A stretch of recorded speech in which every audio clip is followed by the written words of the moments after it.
wherever you are in the time zone. We appreciate you for waking up and joining the Mastermind call with the Dream Makers Network. Very always excited to have other folks up, other folks up early in the morning for the purpose of personal development. And if you're on the call for the first time, my name is Byron Dees here in Maryland, by way of Sanford, Florida, and just truly thankful to have these opportunities to connect. I was actually, I think it was yesterday, a day before yesterday, was sending out the information for the call, and and somebody said, "Hey, Dees, is this 7:00 a.m.?" Say yes, indeed, 7:00 a.m. Eastern time. And actually, now I think about it, the sister who asked the question is not even Eastern time. I think she was like in Texas or somewhere. So, but yes, this is a morning call, and we've been hosting this morning call for the past in September will be 10 years. 10 years we've been hosting this call 7:00 in the morning on Saturday mornings. And for that in and of itself, I couldn't be more thankful and excited to be associated with folks who have just made a commitment to personal development, to investing in their own goals and objectives, and being of service. And I think that's the bigger, at least for me personally, when we think about what personal development really means. It's that opportunity where you can invest in yourself. It's really wipe away all of the cares and the activities of the world that we can easily find ourselves becoming just overtaken by, and recognizing that there is an objective that we are here to accomplish. There are things that we want to do in this life. There are things that matter to us, maybe unique from anybody else that you know. A lot, we are just always bombarded with people wanting us to care and get involved in all of their stuff, whether it be work, whether it be in the community and family and all kinds of stuff. But for this call, for the purposes of this particular time that we have, we focus. We really take a second to go back inward and ask the question, what is it that I want to accomplish and why? What is it that I've set my goals toward? What have I set my mind to? What is it that I believe I need to be working on? How do I need to spend my time? Who do I need to be associating with for the purposes of furthering the things that matter to you? And I can tell you, a lot of folks, they're like, "Oh, well, that seems kind of self-centered, right? That seems kind of just like you're focused on yourself." And I said, "That's exactly right. That is exactly right. We want you to make sure that you are investing in you, because I can tell you now, if you're not investing in yourself, you won't be much good to other folks. That at least in my experience, when I look back throughout my life, there's I've been no good to other people when I was at my lowest. When I was emotionally and spiritually just at a rock bottom, and folks were pulling pulling for information and pulling for support, pulling for energy that they perceived that I had, and I didn't have it. And so we have to be honest with ourselves, and really be intentional when it comes to self-care. And a lot of times we hear terms like that, and we think about working out and physical and things like that, and that is definitely part of self-care. But I would go on to say that self-care has a great deal to do with not only just your body, but your mind and your spirit. And to be able to invest in your ideas, your goals, your thoughts, to be able to know what to do, and have those processes that you're going through to replenish your spirit. When for those of us who are active and actively engaging and working with other people and giving of yourself so much, there is a thing called depleting. It happens if we're not actively and have some type of system and regiment that we're using to reinvest, to refill that which we have put out and given. to others. And so that's really what the purpose of this call is about.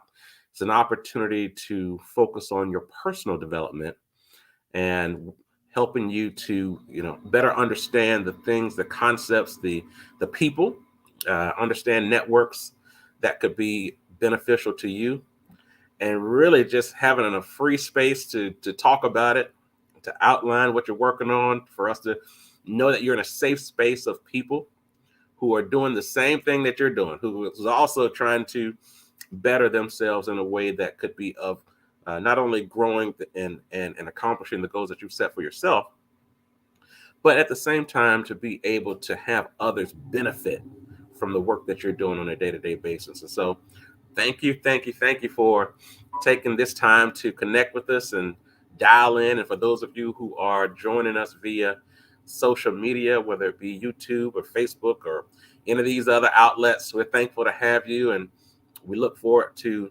seeing you pop in on the comments and sharing with us on today's call. All right.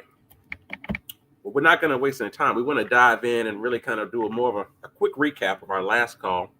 And for, we were focused on talking about it's go time. And when we think about we were finishing up our first 90 days, in the new year.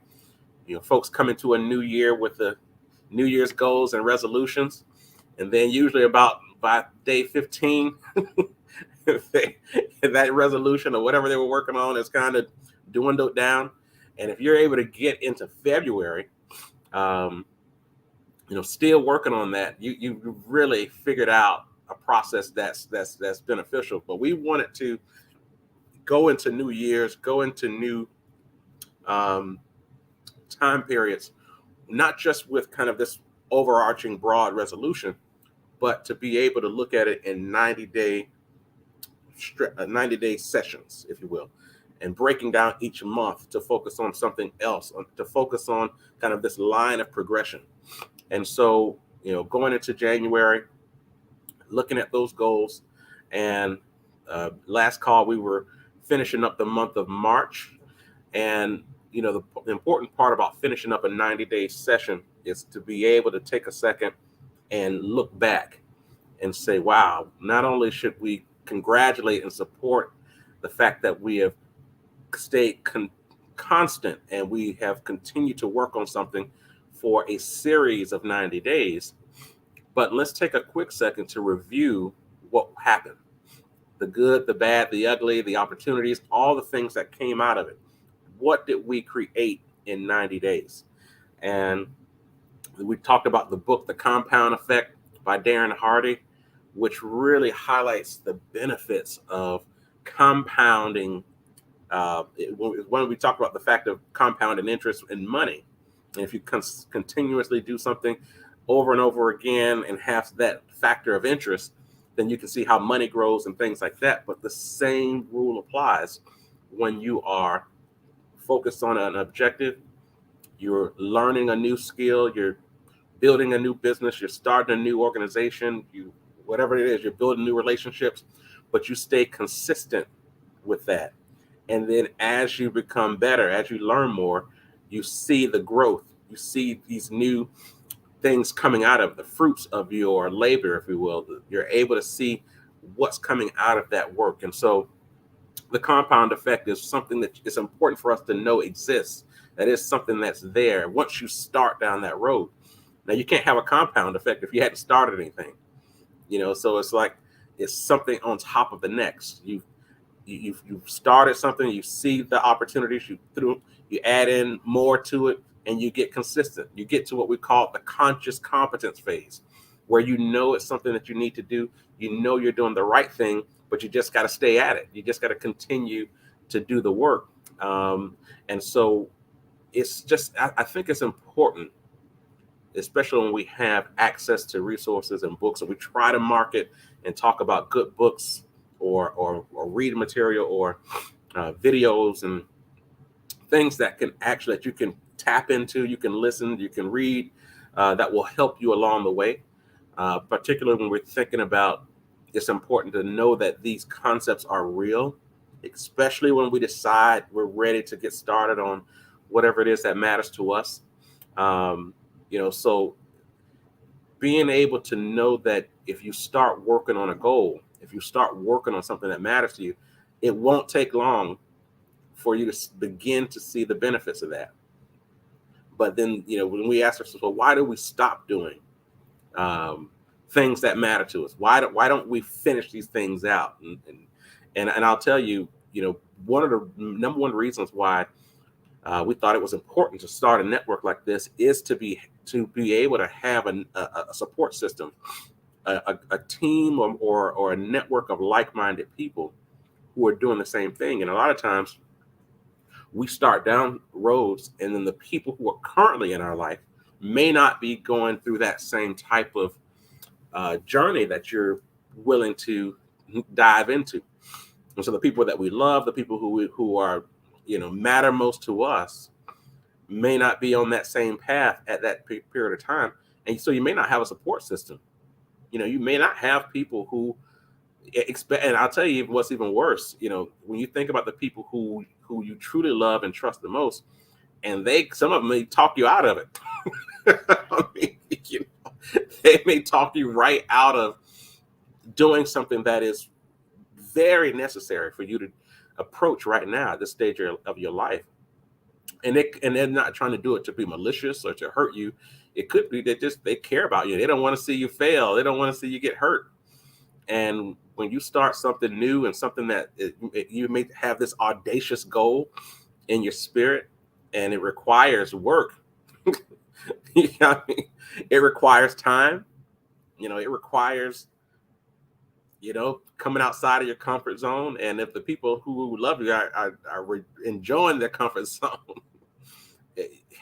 so you just have to recognize that this isn't a situation that folks don't want you to succeed. It's just that you have to create a network of folks who are working on the same things that you're working on. It may not be the same thing, but at least from a trajectory perspective, like, you have to associate with people who understand what it means to start something from the ground, or to at least do the things that you're working on that are lined up with your goals. And so this is a big part of why we want to have this consistency of the calls and events and things like that, because we recognize, I mean, folks, sometimes we just don't have the network, or we don't have the support.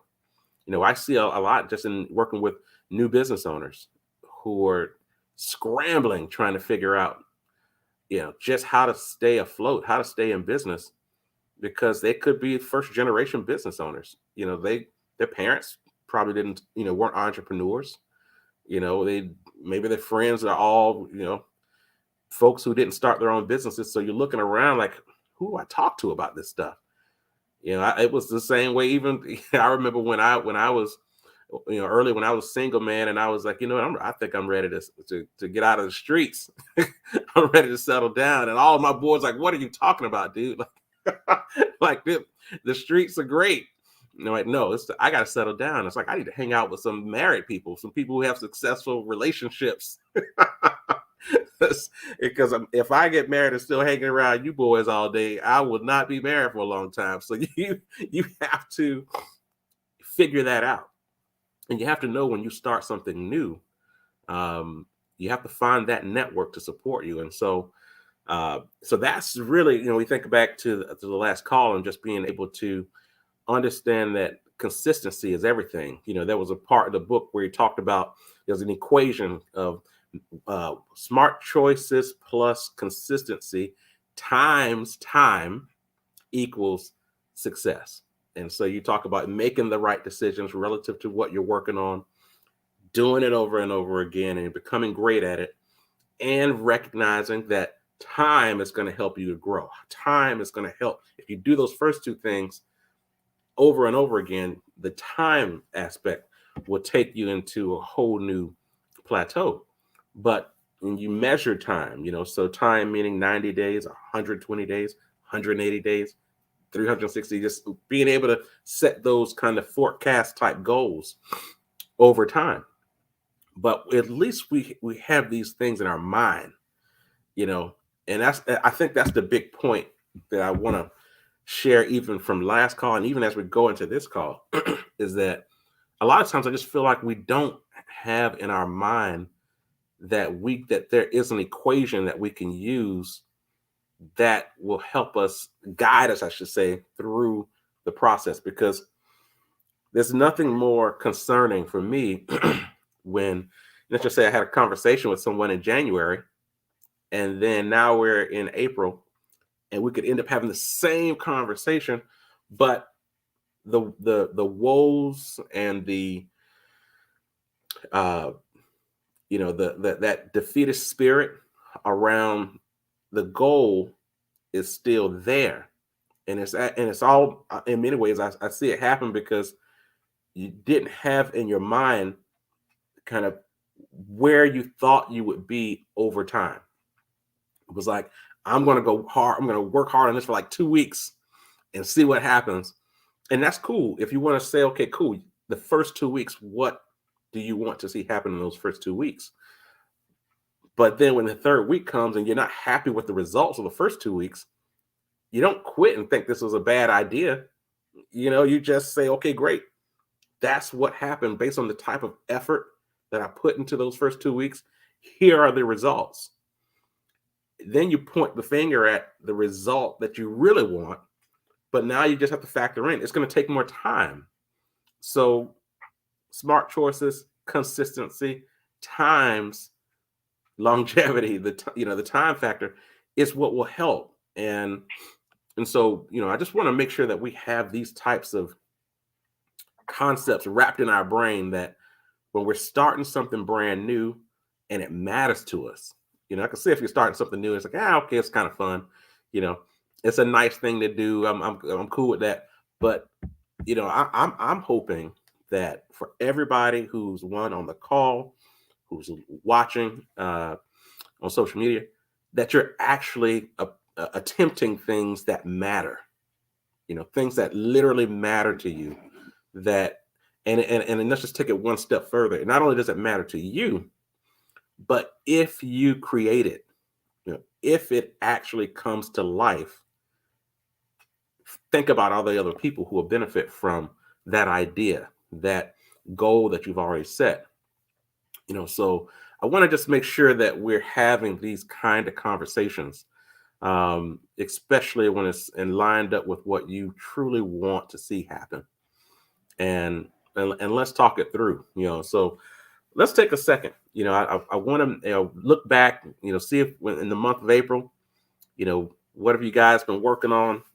The good, bad, the opportunities. Let's talk about it from that respect.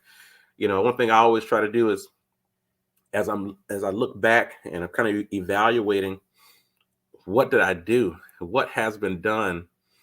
What was good about it? What came out that was really beneficial? What were the bad things that I hope to not have to do again, and things where I learned from those experiences? And what are some opportunities that you see you may not be working on right now, but you see, man, I didn't realize this was something.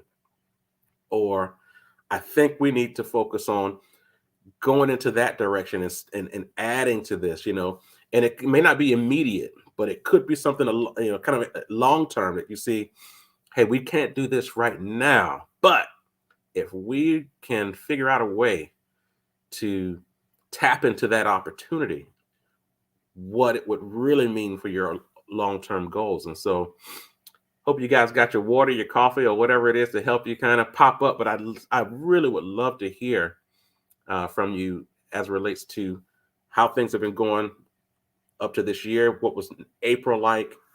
And be able to break it down. What were some good things that happened? And even if you didn't have anything good, everything was bad, let's talk about that too. But again, take a second and think about those opportunities, things that you may not be doing now, may not be currently on your radar, but you see these things that are out there that could really add value to your actual goals. And I want to highlight that because there are a lot of opportunities out there, things that are just unique and interesting and things like that.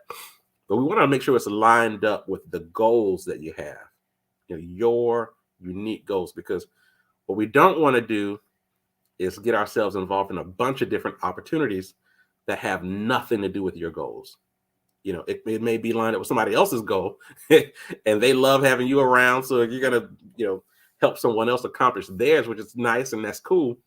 But we still want to make sure that we're coming back to this opportunity line up with your goals today. And it could be the case that the opportunity may not line up with your goals today. Maybe a year from now, 2 years from now, it may be in line. But as of today and what you're currently working on, will it be of value or will it be a distraction? That just being able to talk it through in that respect. So let's take a second. We'll open up the call now. Anybody want to talk about what they're working on, the good, the bad, the opportunities, even some clarity on what we're on the topic. So we'll take a second and we'll open up the call now.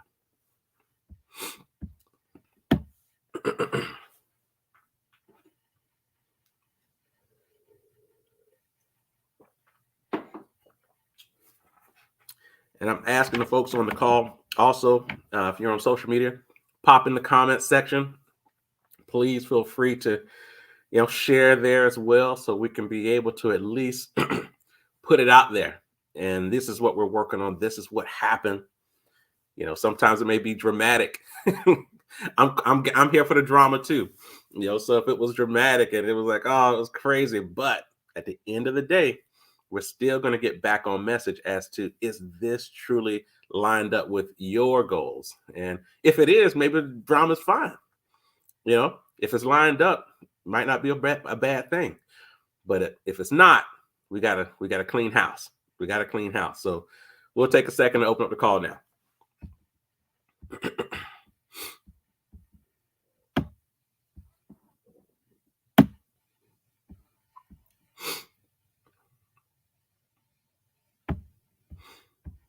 All right. Well, I want to tell you guys a little bit on my side, what we've been working on, and I'll tell you, going into this new year, it's just amazing what happens. You come in the new year, you're focused on trying to build and figuring out what's going to be different about this year than last year. What were the issues of last year that I don't want to bring into this year, and what would be a home run if we were to kind of end this year and take into the next year with this great, with this new accomplishment. And so, within the firm, we're starting a brand new division within the firm, the Glass Jacobson Financial Group, Business Success Services. And so we have, I've been active in providing financial planning for clients for several years, and our firm is a tax, accounting, and investment advisory.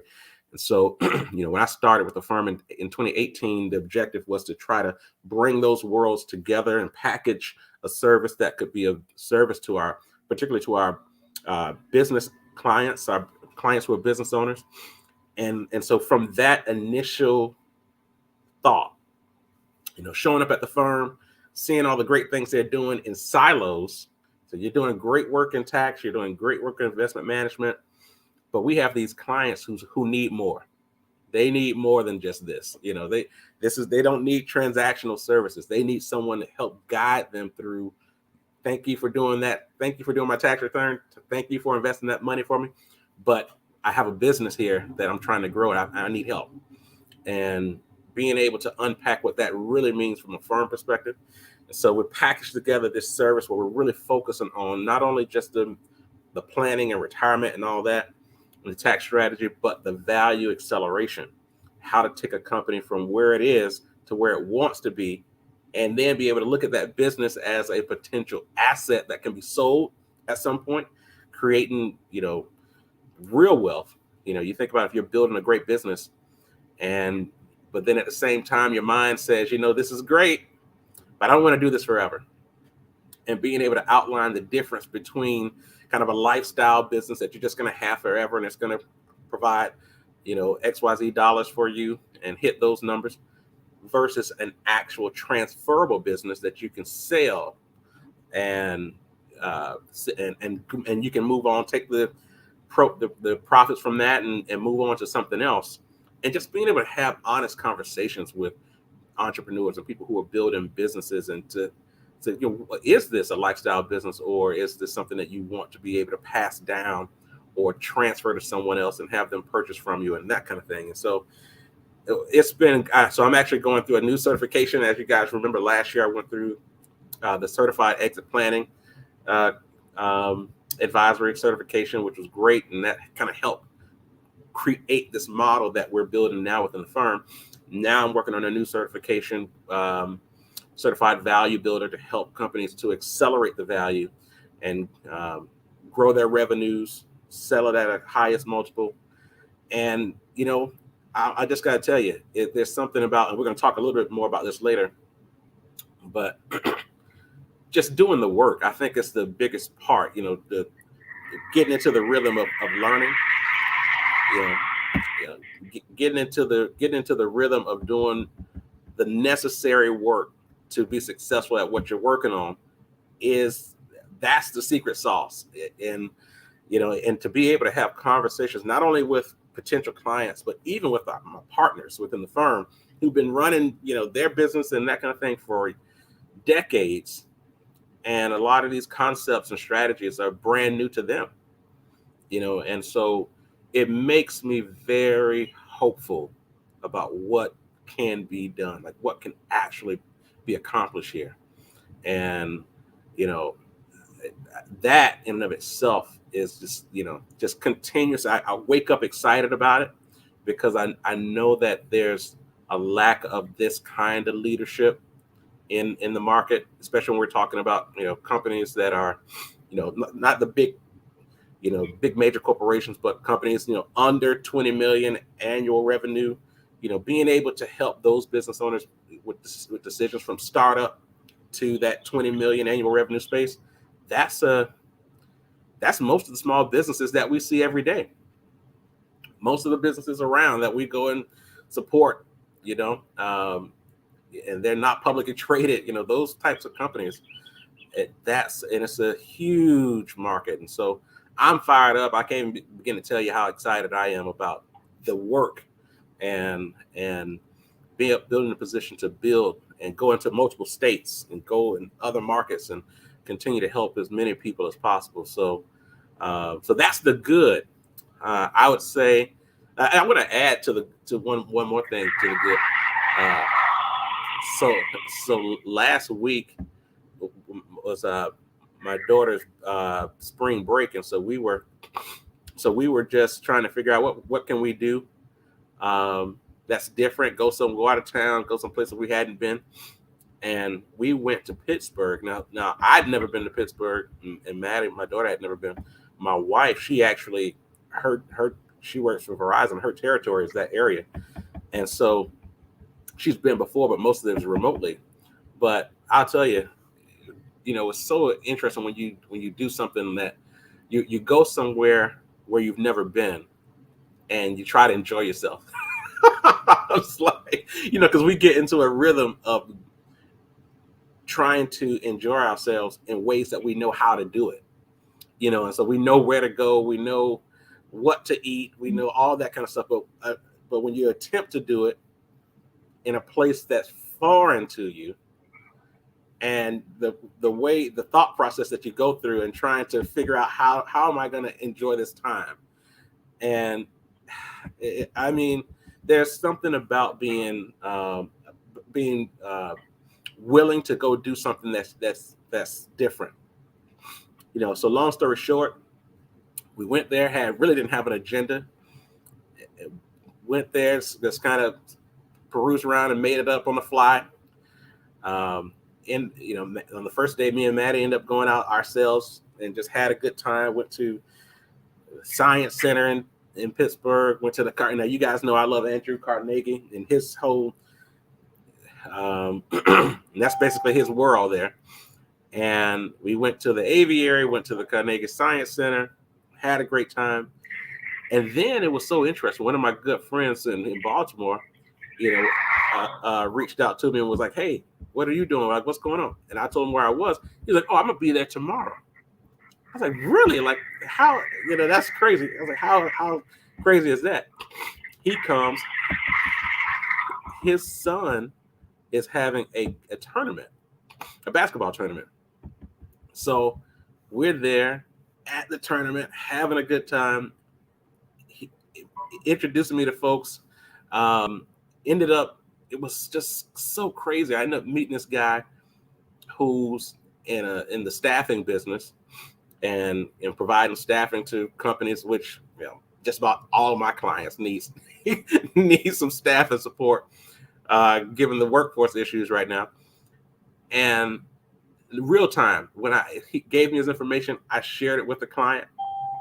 They the lady reached out to me and said, "Hey, I thank you for that.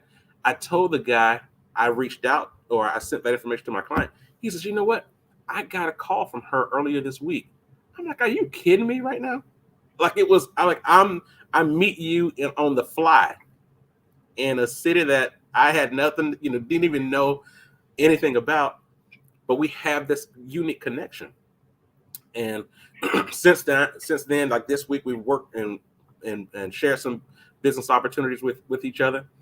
But I say all that to say there's just so much value when you go into something new, but you go into it with optimism.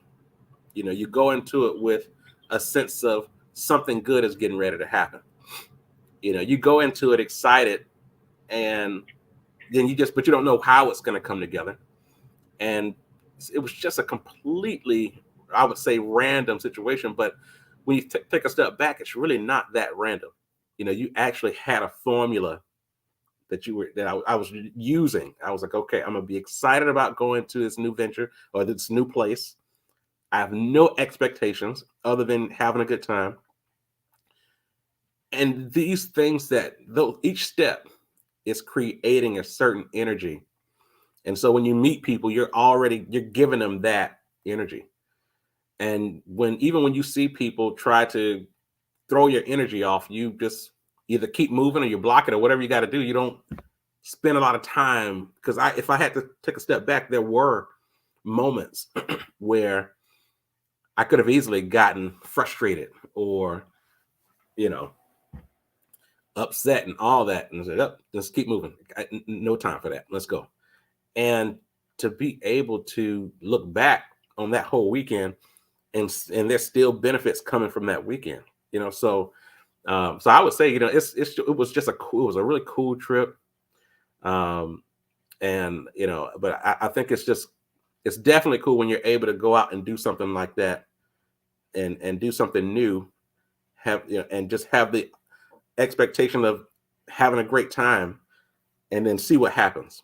Either you have a great time with something, kind of what my pastor says, something that blows your mind, one of those blow your mind experiences. And that was definitely it. Now I will say, here's the bad.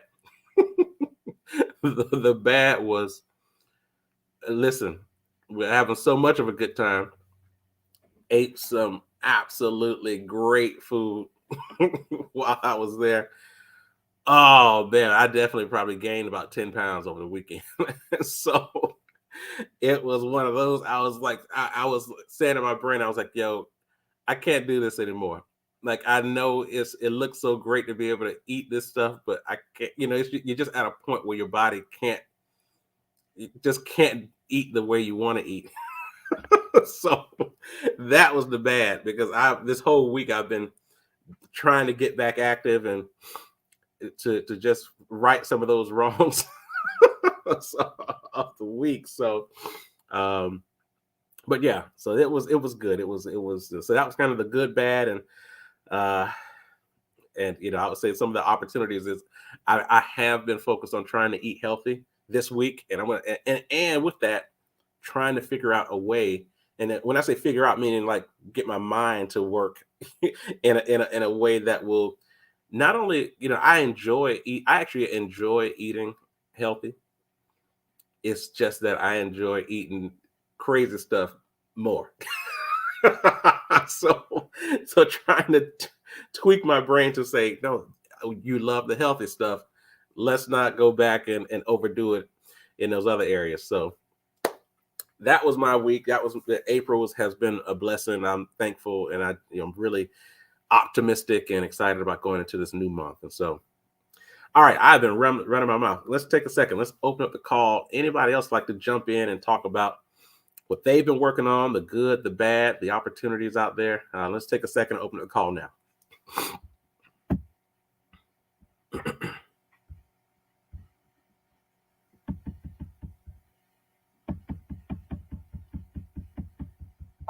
Hey. Hey, it's Bonnie. How are you today? Good. Good morning. How are you feeling? I'm doing good. Good. I haven't.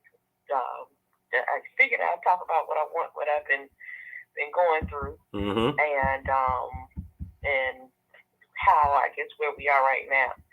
And I've been thinking about how I had set things up and I got my LLC all set up Mm-hmm. this time last year, and we were moving everything forward. We were setting up our real estate business and home development and getting things going. And as we were in the process of getting the first unit online and everything working, we had a major setback that just kind of threw everything off, and where we thought we would be making money and pushing ourselves forward and being able to take that income from that one project and kind of turn it into something else. It ended up taking money and ended up having to spend thousands of dollars on making corrections to things and fixing issues, and it just kind of, how you said, I think you just said how when you go into a situation with the right attitude and you got the right energy going for it, and it's really exciting, and you put yourself into it, and you just kind of have no heavy expectations, but you're going out there to see what's happening. Good things happen. Well, good things didn't happen to me. I guess I didn't have the right energy in it. I was, and I'm gonna tell you something, because I always, you got to go back and sit down and say, okay, so how did this happen? Mm-hmm. What did I not do right? And I was looking at what did I not do right, and I realized I was too hands off. Yeah. And I should have been more heavily involved. I can't take I couldn't. I was leaving it in the hands of individuals that I trusted. Yeah, I was paying them to do these things. Yeah. But I should have been on them a whole lot more. Mm-hmm. And this is I learned a heavy. It cost me a lot to learn a lesson that you can't assign these things to people in the early phases of something. Yeah. You have to stay on top of it. You got to stay on top of them. You may have to invest a little more money in being more involved. You may have to come and travel and see it more often. You got to be more engaged.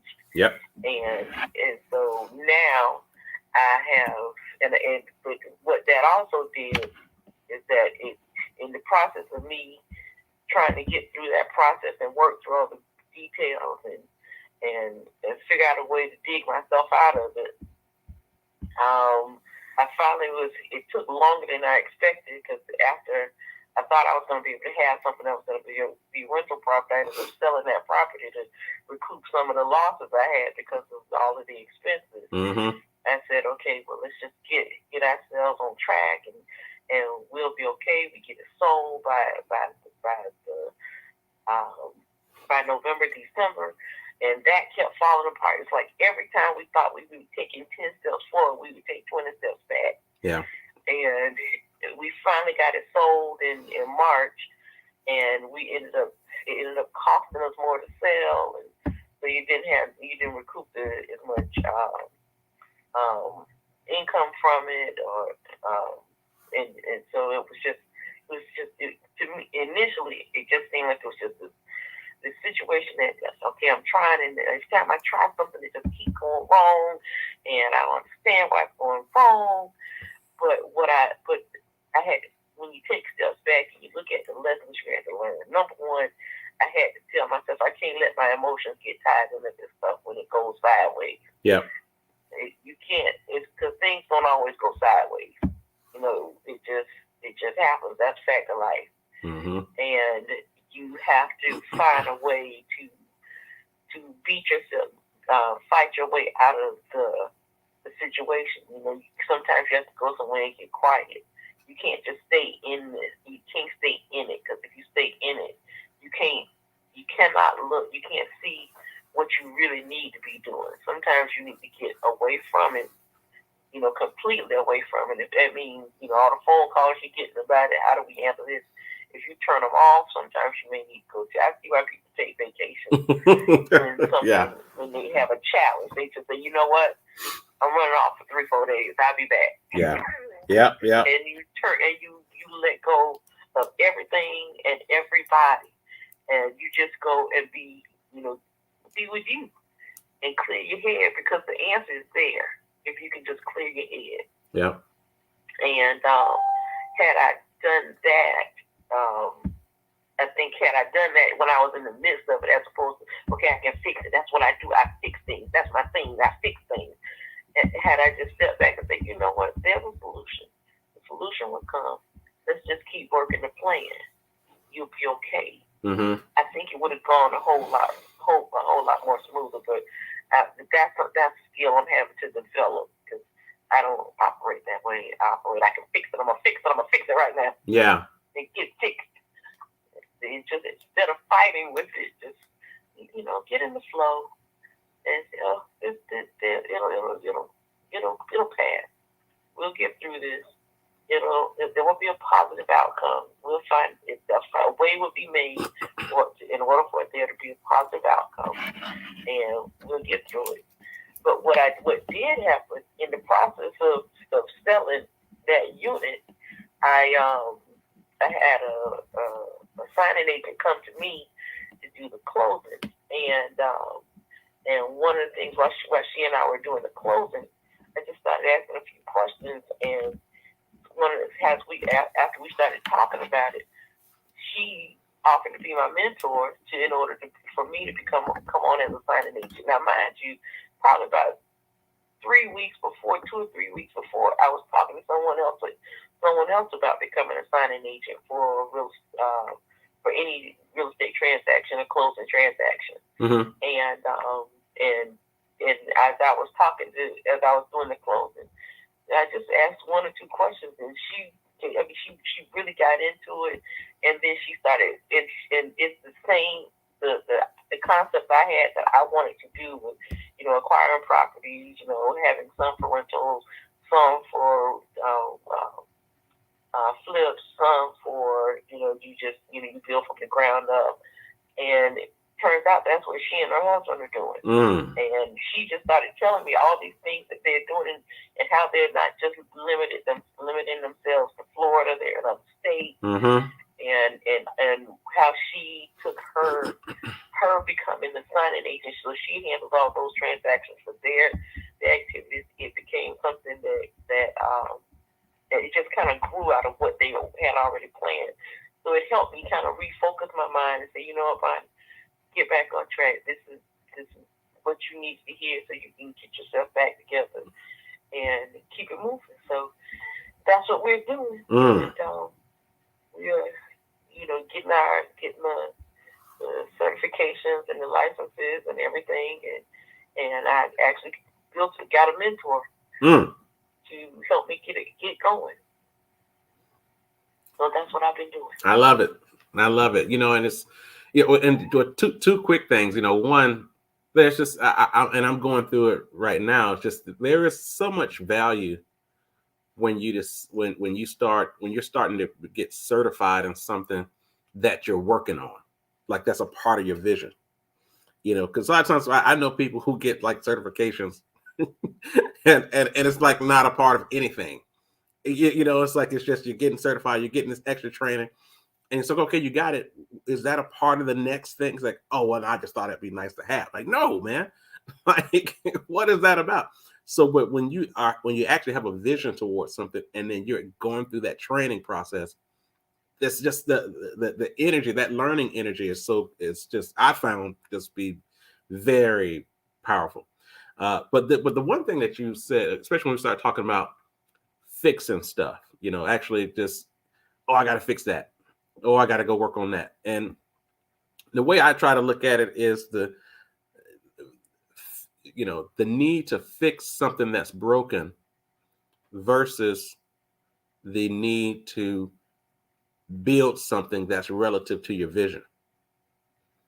So for instance, and this is this can be very difficult. This concept can be very difficult for people who are very practical. So people who are like, what are you talking about? Vision for building. What are you talking about? you know, and so like this is broken. So you're talking about me because I'm extremely practical. Yeah. It's like no. Hey, what are you talking about, Dees? This I'm looking at it is broken. It's a broken. There's a hole in my wall right now. There's a pipe on the inside of that wall that's broken. I need to go in there and fix it. And here's what the cost is. And here's what I got to do. Like I call this guy. And then so you're now immersed in fixing the wall and whatever and fixing the pipe that's broken in the wall. Versus, do I even want this property? And if I do, if I do want this property, what role does this property play in my larger objective of owning multiple properties? And so if you say, I don't even want this property. Okay, well, I'm not going to spend a bunch of extra money on anything. I'm just about to sell it as is. Like here it is. Boom. It's out. It's over. It's off your brain. It's done. Because it doesn't play a role in the bigger objective. And so, oh, well, I can't do that. They're going to sue me, but whatever. But I guess the bigger point to it is, and this goes back to what we were talking about as far as like the whole Pittsburgh trip, is wherever you put your energy is where you're going.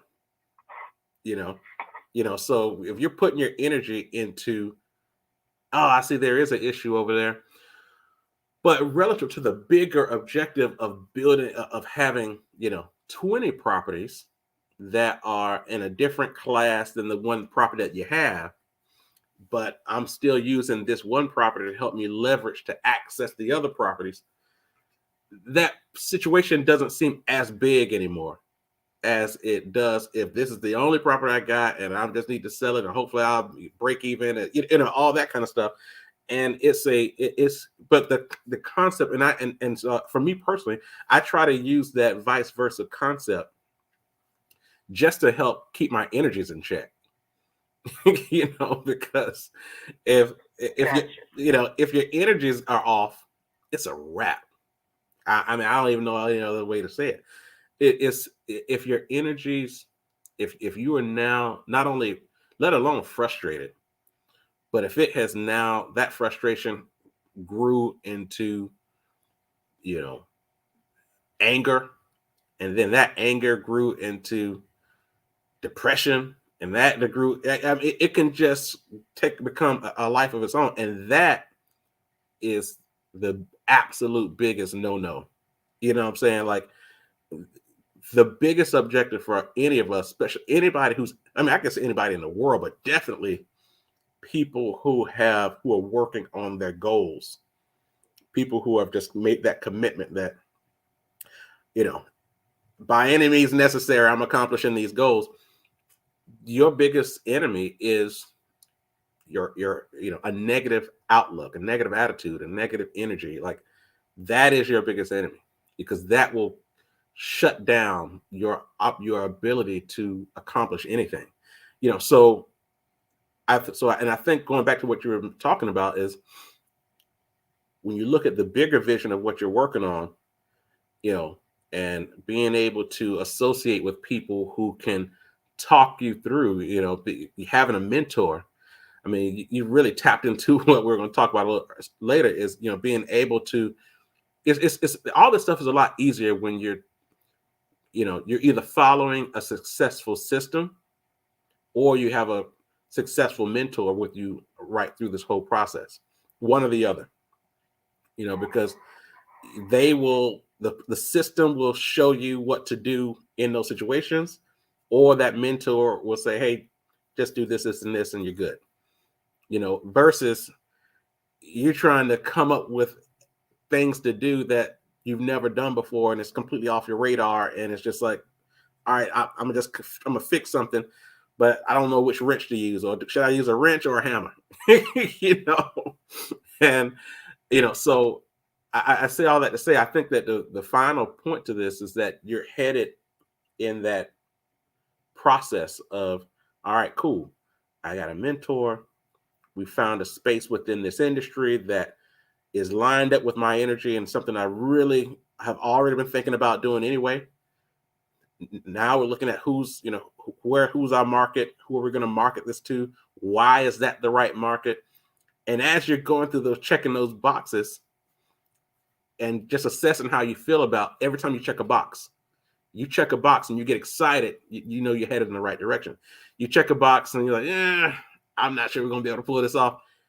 You got to evaluate, is this something that should be on your list? Is this something that should even be there? Is this something that maybe it should be for someone else?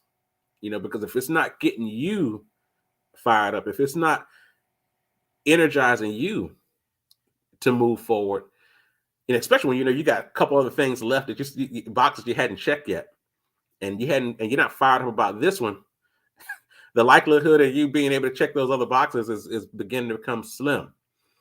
So I say all that to say, for any of us, as we're looking at the things that we want to do, we have to check our energies, check our vibration, check how we feel about this whole objective. And if we're getting excited about it, then we at least know we have the energy to push us to the next thing.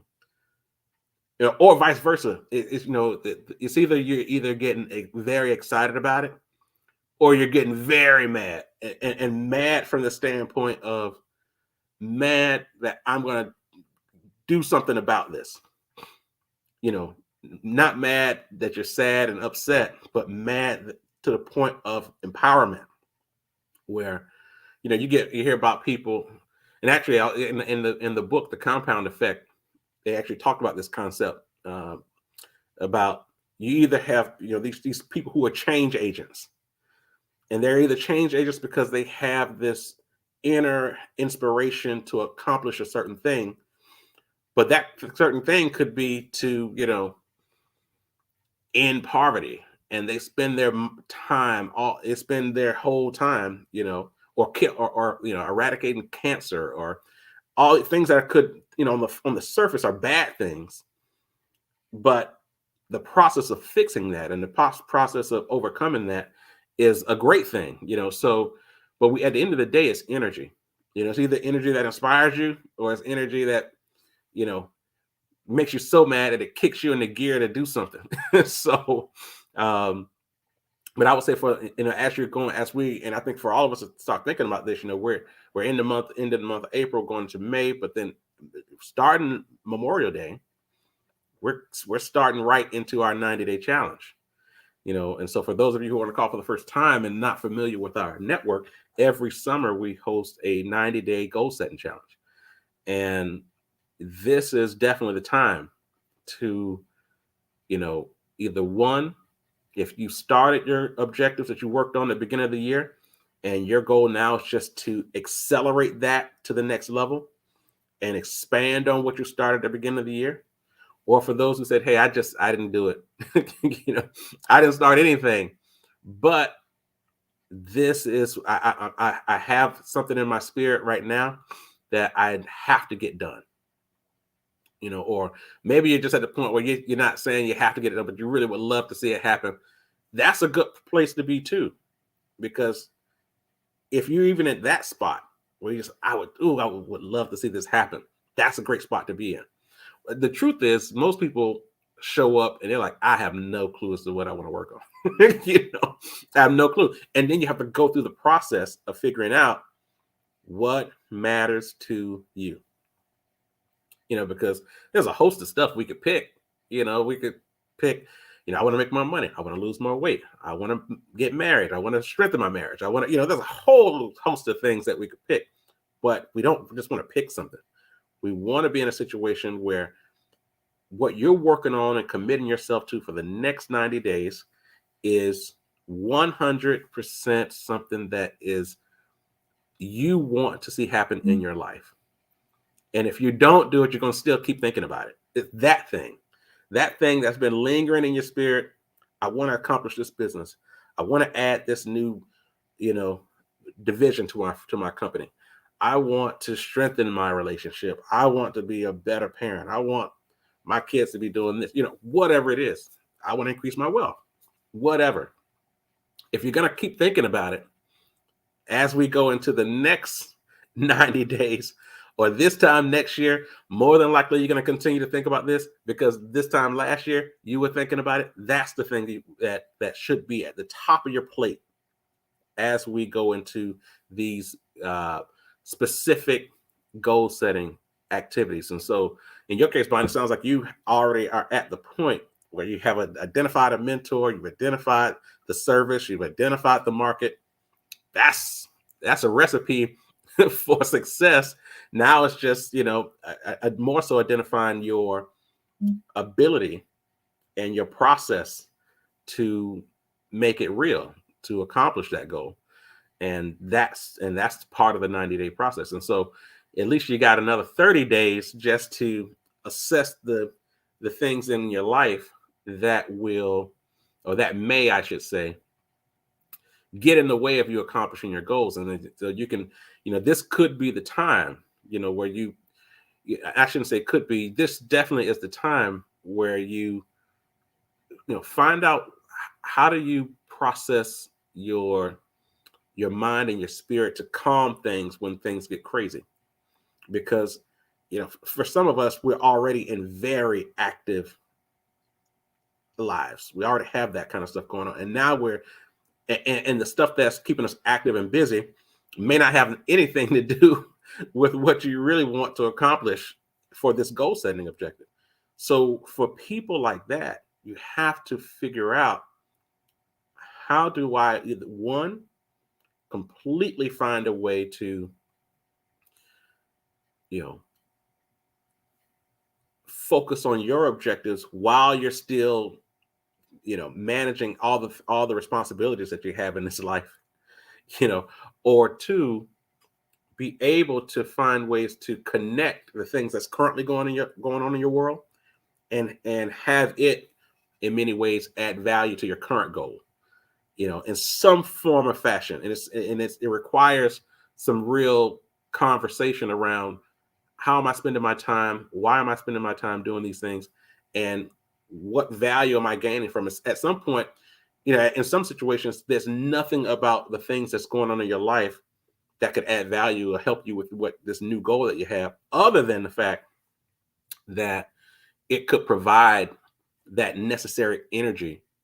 Like if you do well at work on your job, or you have a progressing situation with a child or your spouse that's boosting your energy, then you can take that energy and dump it into and use it for this goal that you're working on. I mean, I see it every day. I mean, there are times, even with me and my wife, a lot of times I can tell when something good has happened, with her at work.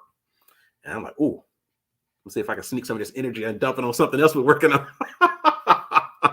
And just try to ease it in, and not even, she might even know that's what I'm doing. But just when you recognize those pockets of excitement, those pockets of positive energy that people may have for whatever reason, who knows, but maybe the sun is out, it's been cold and maybe it's the warm air or something.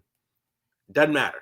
If you're able to have a new heightened energy, you find yourself kind of almost about to smile for no reason. That's that pocket, that's that pocket that you have to use to put it towards something that you know you're working on and bring it together. So I just realized that now my wife knows my methods. Which is whatever. Hey, that's just we got to do what we got to do, right? So this is the long game. This is not a short game. This is the long game. So, all right. Anybody else, Bonnie? I appreciate you saying that because I think that that really highlights what a lot of us are. Some of the things that we're all have been kind of dealing with, especially when things go crazy. But are we able? Is there any light? I'm always in the middle of the darkness. I'm looking for. Is there any light at the end of the tunnel in this thing? And if there's not, how do I create the light? And that's, I tell you, one guy told me, he said, dude, you're trying to do some Jedi mind trick. I'm like, you can call it whatever you want to call it. It has to happen. it has to happen. So anybody else? Let's take a second. We'll open up the call now. Anybody else want to talk about the good, the bad, the opportunities, things you're working on? I think it's just always good to verbalize it. Put it out there because you never know who's listening and who could be of value to something you've been struggling with all year, for that matter, all week. So let's take a second. We'll open up the call now.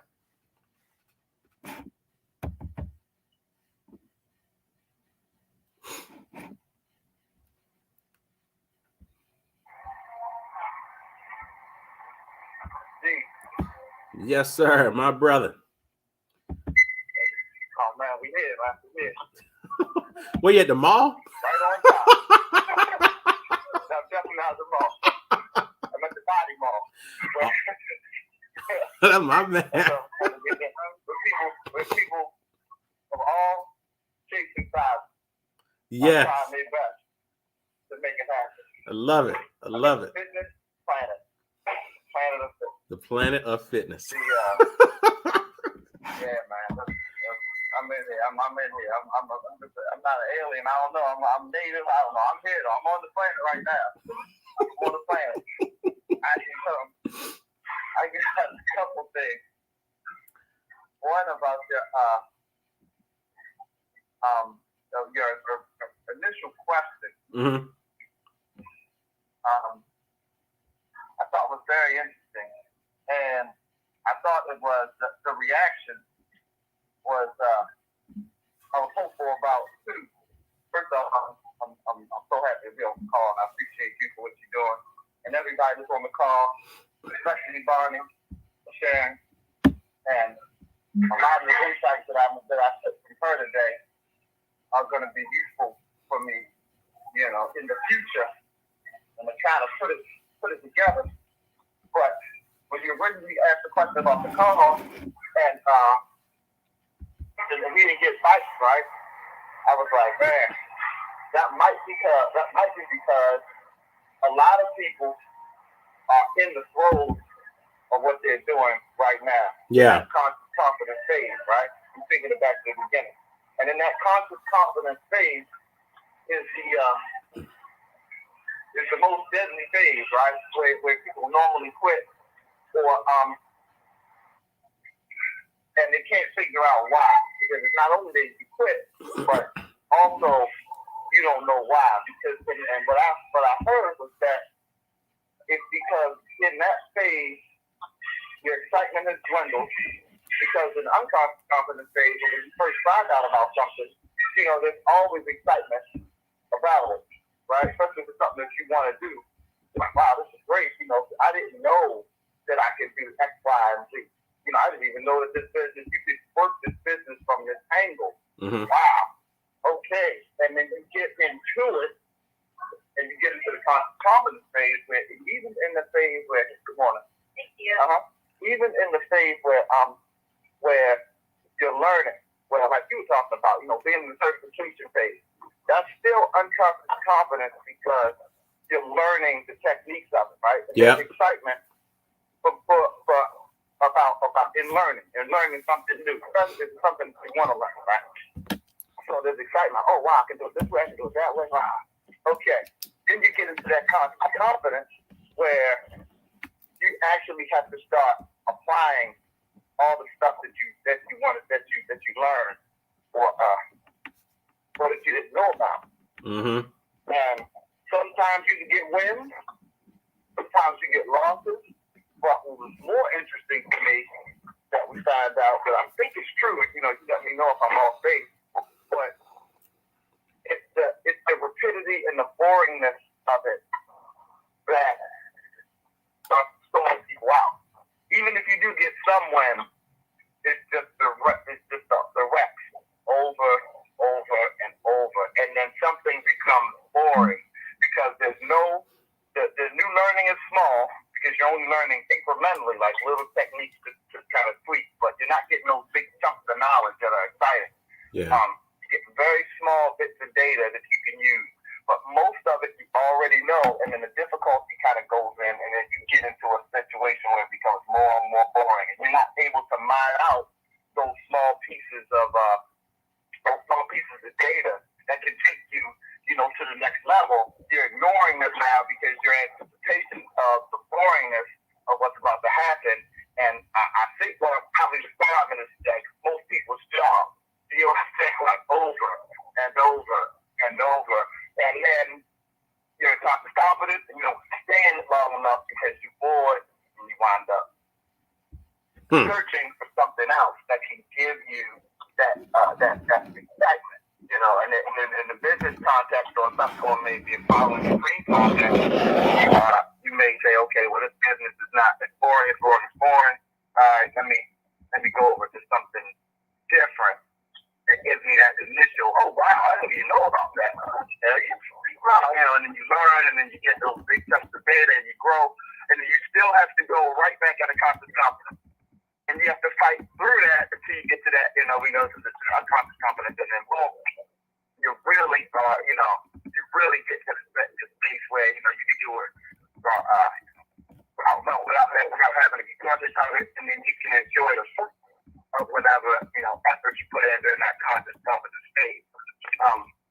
So, without the effort, because you don't have to put that effort in, and then the crazy thing is that your mind, the space that is open in your brain when you take something to unconscious confidence, you open up space so you don't have to focus on being conscious about it, and then you wind up being able to do what you were trying to do anyway, and then also you have mind space to enjoy some new things, and so you can create that compound effect, like you were talking about, you and Dan Hardy. And I think that when you ask the question, like, where am I, how's everything going? I mean, if you're in conscious confidence, if you've been working your plan or trying to work your plan, you're like, man, here's where I am. I'm on the damn treadmill. And I only said that because I just left the gym. But, that treadmill, you're not going anywhere. Yeah. You're going nowhere. You're just on it, running. Now, you are getting results. Your heart is beating, you're getting slimmer or whatever, and your muscles are working, you're getting results, but you don't feel like you're going anywhere, and it's boring. And that's one of the reasons why I don't like to run. I don't run at the gym on the treadmill. I will if it's really cold, but typically I like to be, when we send it out, I like to be on the street. Yeah. So I can kind of move. I like to be in motion. But I thought about that, like, how's things going? I'm like, treadmill. But not quit, not giving up on it, not looking for something new, not, it had its fails. I'm just going to stay on the treadmill until I know that I've really, gotten tired of it. So, and here's where I go with Army, right? So, Army's share, because, and what I get from it, because knowing when it's either time to get off the treadmill or knowing and having that intuition that you can feel and stuff, it takes away the pieces that you need while still on the treadmill is an art. Right? And so intuition is not honed. And my question, and I'll tell you what I was thinking, and I want to ask Bonnie a question. She's still on here. But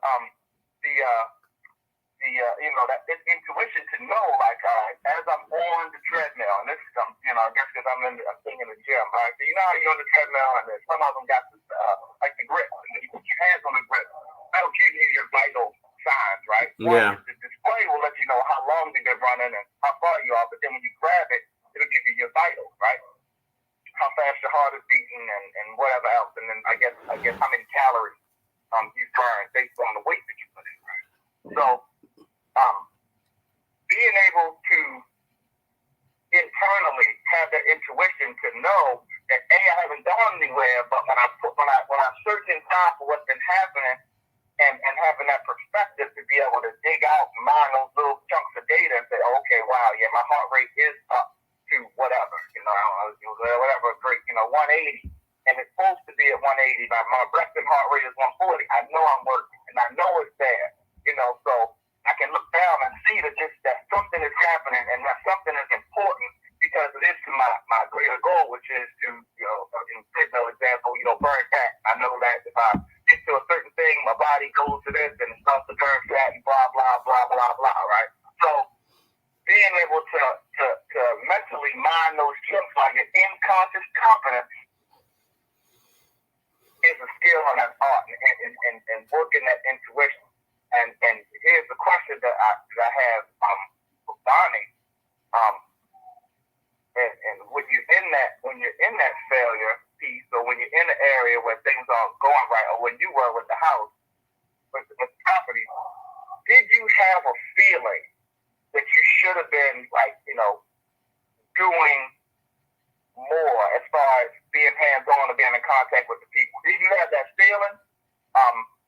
To know, I should call or whatever. Did you have that feeling, or were you just totally no, it's all good, and then it hit you you kind of blindsided? No, I had a feeling. When I can you hear me? Yep. Mm-hmm. Okay, I had the feeling, and because, but at the time, I had so many other irons in the fire, and that's where you mess up. You got to make the main thing be the main thing.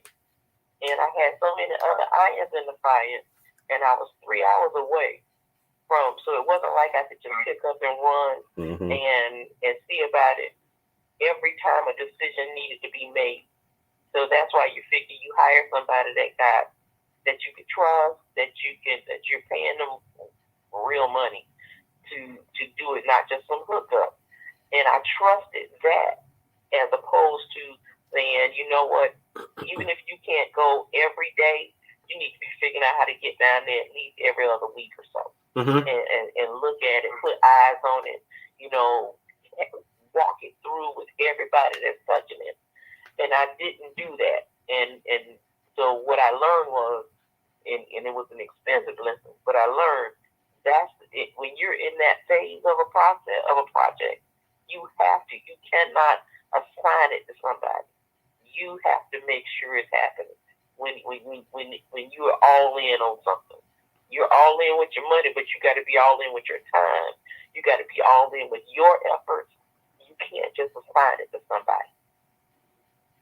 Yeah, that's facts, and that is a strong lesson about how to operate in business in general, right? That last piece, that lesson that you learned, you could title that, you could start that as a book, chapter 1, how to stay focused in business. Yeah. The question, the thing that I wanted to hone in on, and which I think is important, which we miss, and then I've been on my Jay Prince. Jay Prince, you know who Jay Prince is? I know you don't really like hip hop like that. Rap, you know what rap music is? Hey yo, I was a jazz guy, but after jazz, there was this thing called, they did this thing called rapping in the inner cities, right? In the 70s, early 70s, started in the Bronx, right? And then later on, Jay Prince, the guy out of Houston, right, who created this rap label called Rap-A-Lot. So it's very interesting. You should look into rap, man. I think it'll help you. I was like, who is Jay Prince? I have no clue who Jay Prince is. I know J.P. Morgan. I was like, Jay Prince, nah. Yeah, J.P. Morgan. Yeah, J.P. Morgan. No, Jay Prince is another guy. Yeah. So anyway, and this is where I'm going with it, Bonnie. So the intuition piece, right? because it seems like, and this has been a fact, and I knew what the answer was going to be, but I'm just like, I just wanted to hear you articulate it that you knew it, right? And we all know it. Like that intuition piece is important when you're in the confidence stage, when you're doing something, because you have to, as you start to just get into the rhythm of doing something, there has to be paying even more attention to your intuition. Mm-hmm. Because, like you described it, I have so many irons in the fire, got all this stuff happening, and those stop signs or go signs come in the form of your intuition. And if we're not attuned to it, we'll miss it. And then sometimes it's just, oh man, I missed that opportunity, or it could be catastrophic or whatever, right? So I'm listening to Jay Prince has a great book, which I really think you should read. The guy, he's the founder. I'm joking with these, but everybody else, he's the founder of Rap-A-Lot Records, Scarface, the Ghetto Boys, Mm-hmm. put Houston on, but really the power of the South. And he's he's also the guy who took Floyd Mayweather to the next level. He's a big boxing promoter. He's that guy in the South. He's like this ex-classic story, ex-gangster who dumped all his money, got completely out of the game, and just dumped all his money into Rap-A-Lot Records in the early 90s and turned it into, opened up the door in the South for what the South music was. He's the mentor to Master P. He's the mentor to, what's the guy down there? The Cash Money guy, Lil Wayne's guy, Baby. Respect on my name. He's a mentor to them, Suge Knight. All these guys came to come to him and he entered into his sphere of influence. But he talks about in this book as a youth, and he always said this. He said he had a great intuition. This is what I took from it.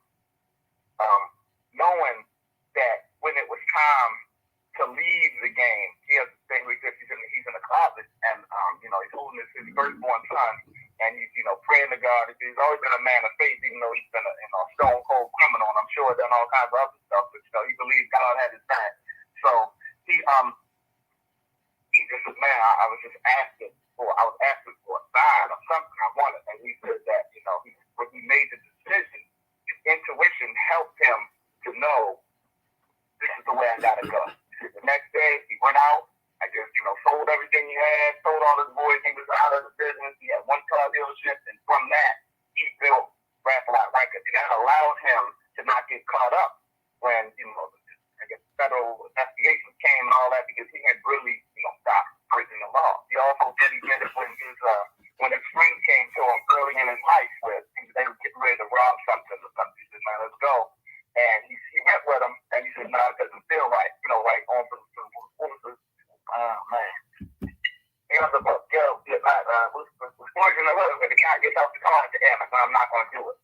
Yeah. He does that, and then it's going down and getting 20 years, for trying to rob this bank or whatever. The guys when the police were waiting on him because this was the third time they had tried to rob him. Bottom line is, I just took intuition, and he says it a lot. I knew something. And then let's talk about being correct. He actually said that the only book he read was Think and Grow Rich, but y'all laugh so hard. And he got talking to his own voice, man. Napoleon Hill talking about, oh man, it was wow. He reads in his own voice. He's from Houston, and he talks so slow, but he got that Houston draw. He's serious man now. He's serious. But it was just funny to hear. So he actually mentioned a few of the concepts from Napoleon Hill, Think and Grow Rich. That's one of his, that's something that guided him. I said, ain't that fun? Anyway, but the intuition piece was what, I wanted to hone in on, and trying to give myself a kick, and then anybody else listening say, start honing that intuition and listening to those voices and those hunches, and acting on them, and just see where it goes, as an exercise. See where it goes. Sometimes it's nothing. Sometimes you could have avoided something, but just use that, start working on that, building up that intuition muscle, because it can only help. It can only help. No, I want to say something real quick here. So this is real. So Paz, I don't know if did you see that the text that I sent you last night? And it was the one right? That's exactly right. So now that what I'm about to say, I had not talked to Paz at all about other than this text I sent him, but I sent him a pyramid basically that outlines the hierarchy of competence. And so, if you're on the call for the first time, you probably heard these terms about conscious competence, unconscious. So, I want to go through, make sure we kind of fully understand what that means, and then this piece about intuition, because past what I sent you was really my first time seeing it in that concept around linking the unconscious aspect of whatever level of competency you're in to intuition. So if you are unconsciously, you start at being basically unconsciously incompetent. That basically means you don't even know if you don't even know about something that even exists. So you don't know what you don't know. Then you go into conscious incompetence. So you heard about something, but you don't know much about it. Somebody you just maybe you have a new neighbor showed up and said, "Oh, I know I have a new neighbor, but I don't know what their name is." So consciously incompetent about something. This part that we've been talking about, you probably heard the term of several times now, is this conscious competence phase.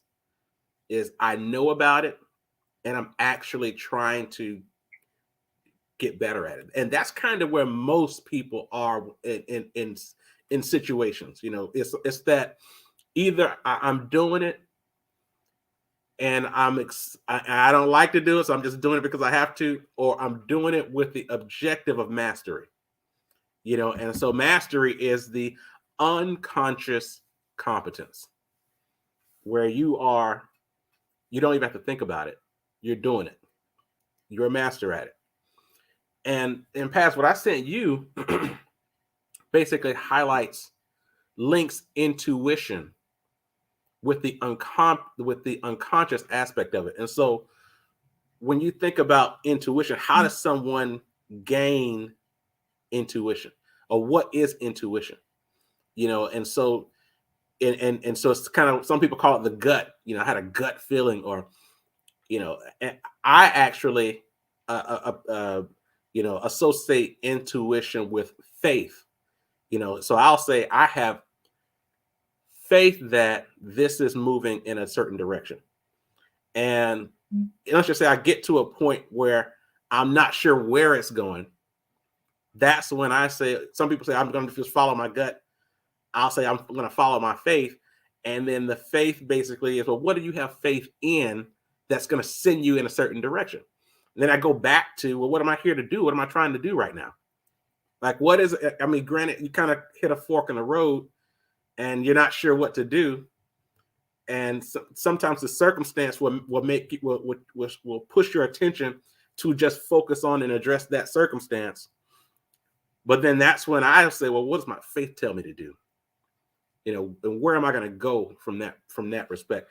And so it comes back to that point of, if you don't want to know what intuition is, if you've never tapped into kind of that gut feeling, or that that inner connection to help you send you in a direction, or if you don't even have a faith system or faith or belief system, then you're stuck, right? Because you're like, either you're just going to address what's staring at you, or you're just going to stand there paralyzed and not know which way to go.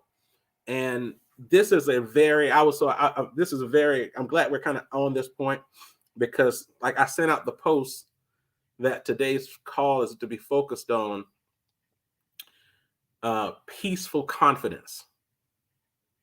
So you think about peaceful confidence, and a lot of times you think about, well, wow, do those things go together? Because a lot of times when you think about how do you gain confidence at something that you're working on, and in many cases it requires just spending a lot of time in the conscious competence phase, where you're just doing something over and over and over and over again.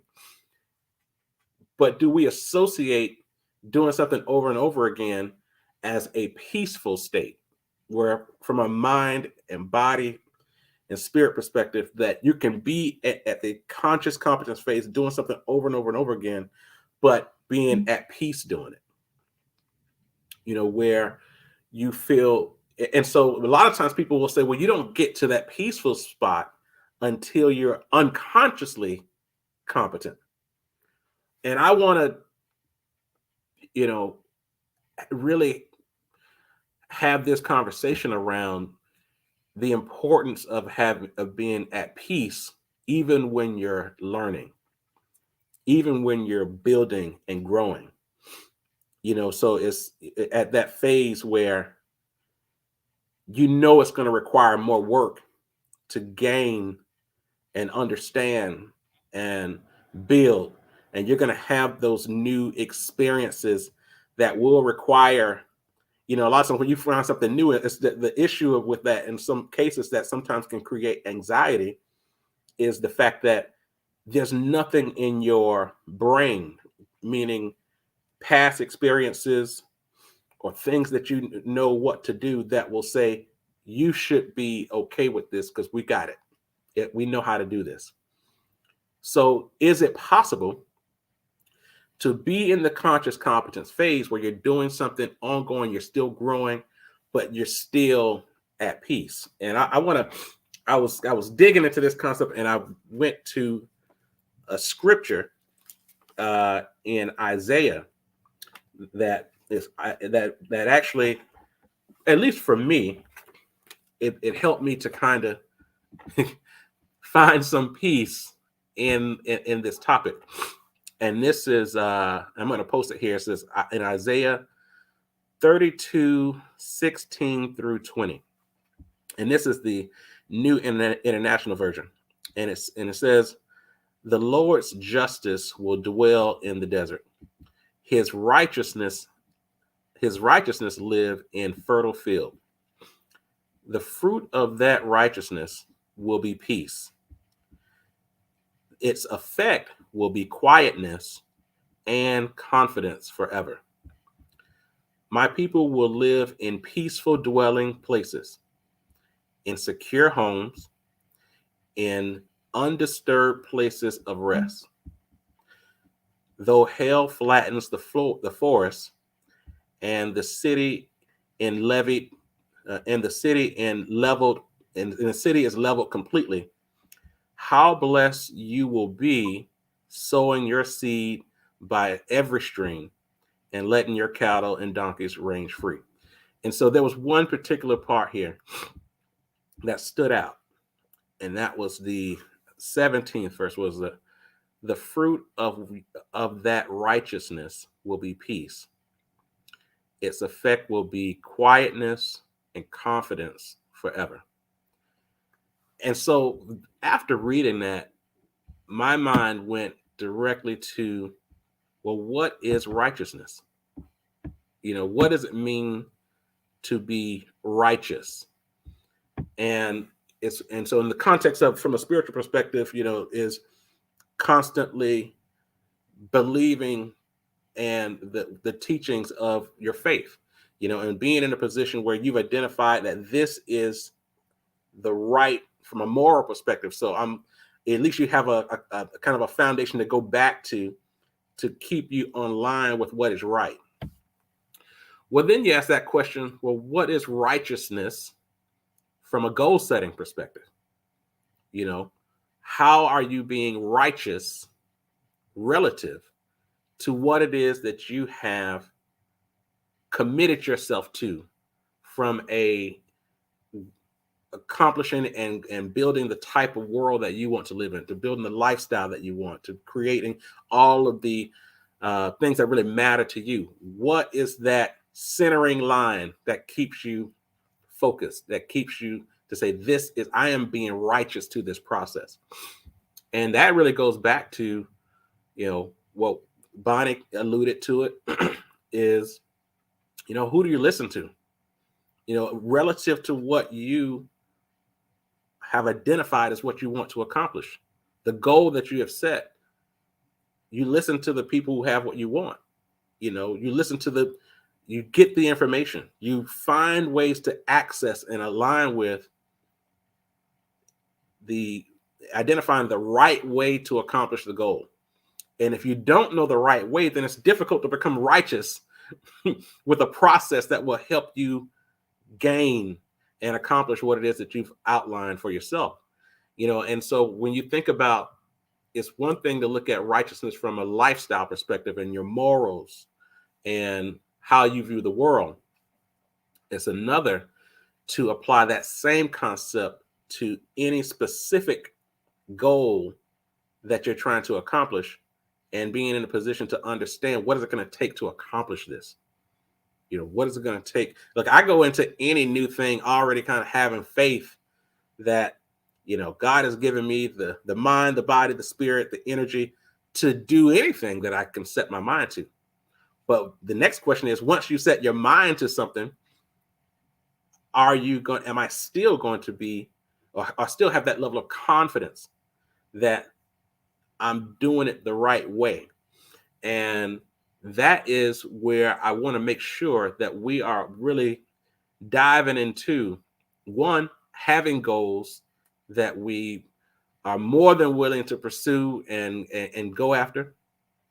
But the big piece here is, what information are you accessing to help you understand the process that is right for you to accomplish whatever it is that you're trying to accomplish, whether it be having a better relationship, whether it be being a better parent, whether it be starting a new business in a specific field, whether it be, living a healthy lifestyle. What information what is your roadmap? And do you believe in that roadmap? Have you immersed yourself in that process? Is it a part of your understanding of accomplishing that objective? And so we want to get to a place where, yes, we've identified that, yes, I do have a goal, and I'm going to commit myself to this goal for 90 days. We jumped on this call and got excited and motivated and identified a network of folks who we can talk about what we're working on and how we're going to take it to the next level. But the main part, when we hang up this call and you get back into your life and you get back into what you're working on, do you trust that you have a process that will lead you to success in that objective? And if you don't feel confident that, relative to the goal that you've set for yourself, that you're trying to accomplish, that you don't have the right roadmap, that's the work. That's the first step. The first step is tap into those sources those sources of success, those examples of, this is how they've done it. Now, you may be in a situation where you're building something that's kind of like that, but it's not a specific example. It may be something you're building that is unprecedented. It's never been done before. So maybe that tangible aspect of what you're creating has never been done, but there's so many sources of other pioneers who've created things that was never created prior to them creating it. Tap into their resources, tap into their experiences, tap into their processes, and begin to find yourself where, I love that fact of, when people, I love those pictures, where it shows just a wide open field and somebody is looking like, which way am I going to go? Some people will say, I'm going back because there is no way to go, because there's no path ahead of us. And then there's others who will say, I'm going to create the path. I'm going to create the path. And so when you're trying to tap into the experiences, the expertise, the mindset, the spirit of someone of basically pioneers who are willing to create paths, you're not more so looking for technical information to help you with the thing that you know and understand. What you're really looking for is the spirit, the work ethic, the mindset, to the challenges that comes with being a pioneer. when people don't understand what you're doing, and they, are you going to allow, just because if you see something bright and clear in your mind, and every day you spent your whole life, or you're spending your life trying to reveal it to the world, and everybody's looking at you like you're crazy because it's never been done before. It's never been, no one's ever even talked about it until you said it. The rest of the world is unconsciously incompetent as to what you're bringing. And then they hear it, and they now are consciously incompetent, and they feel like you should stop because it doesn't resonate with what they understand about the way, about what you're building, if you're going to this pioneer aspect of it. And so I want to make sure that we are thinking about and tapping into this whole fact of who do we listen to, and having mentors, and one, standing tall on your faith, that you have the skills, the abilities, the mind, the knowledge, the mindset, the spiritual backing to accomplish whatever it is that you want. But the next point to it is, now that you've identified what you want, what resources are you using to accomplish that goal? And who are your mentors? What are the models that are out there that you can at least flow back to and associate with those models, associate with those people, associate with those books, associate with their material on YouTube or whatever. But you cannot be in this thing by yourself. You may not have physical people around you who are guiding you through these new challenges, these new opportunities, but you can definitely associate and learn from successful examples that's, relatively done the things that you're trying to do.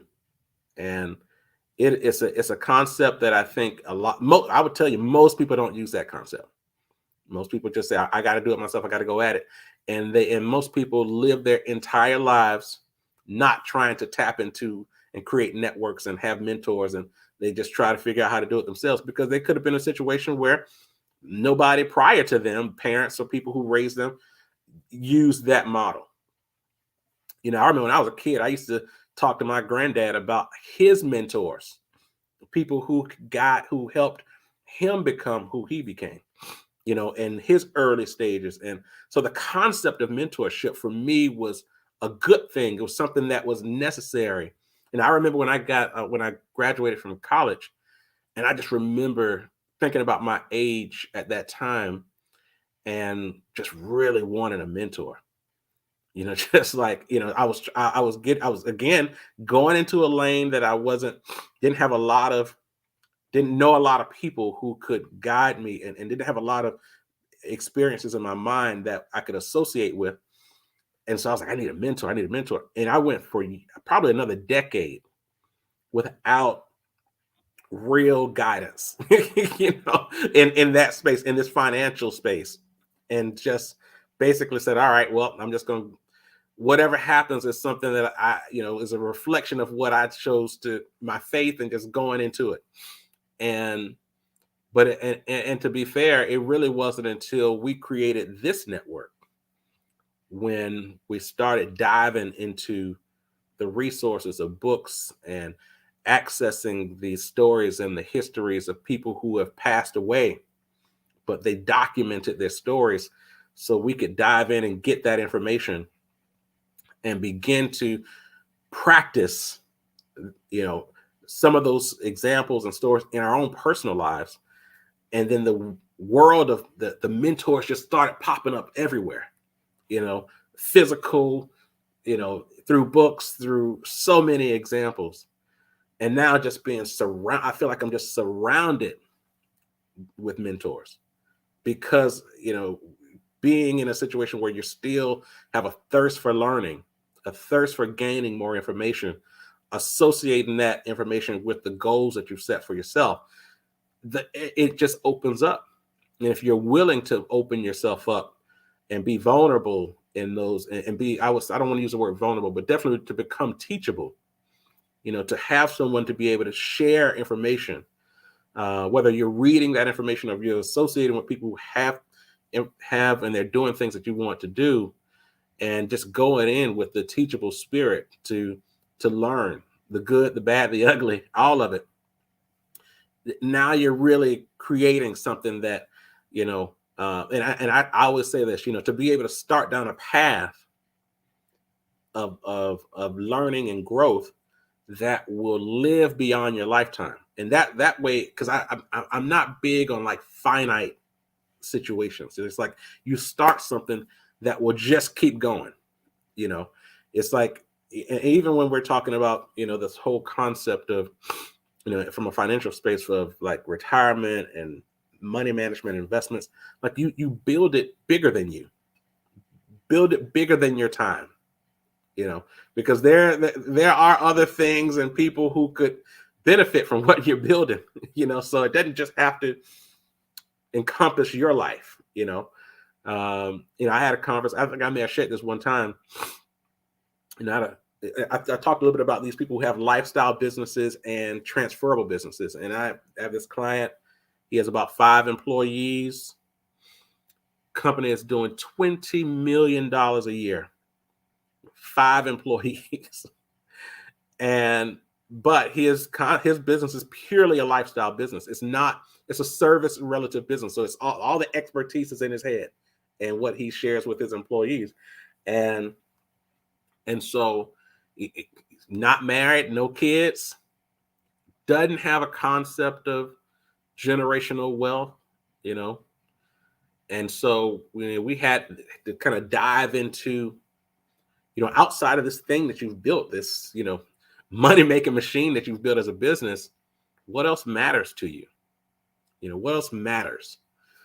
And it was amazing to see the level of difficulty he had in explaining what else matters. It's like nothing else matters. It's just this. It's like, well, you've done a great job. You've done a great job in building this, but is this it? Is this where it ends, right? Is this the finite aspect of your creativity and the things that matter to you? And it really, this was about 18 months ago. But it's probably longer than that. Actually, it was before the pandemic. And but to see now, he's become very engaged and active in nonprofit activities. Started a foundation. We were helping him with that, and just being in a rhythm of being able to associate with other things that matter. And so, I think that this conversation here that we're having now is more so around how do we tap into this interfaith, the right information that we can use and hold and grow with as we're focused on accomplishing our goals, and not being distracted by maybe the current things that are keeping up and manage and owning your time, but you being able to own some of that time back, and just being real about it, just saying, this is what matters to me. I don't know how much time I have on this earth, but I want to make sure that I am spending my time on things that matter to me and not just things that matter to other people, to everybody else. And they want you to, be just as all in on stuff that is a big deal to them, but may not be so much of a big deal to you. And so, all right, we're at 8:50. Let's take a second. Open up the call now. Anybody have any questions, comments, observations? Let's dive in. We'll take a second and open up the call now.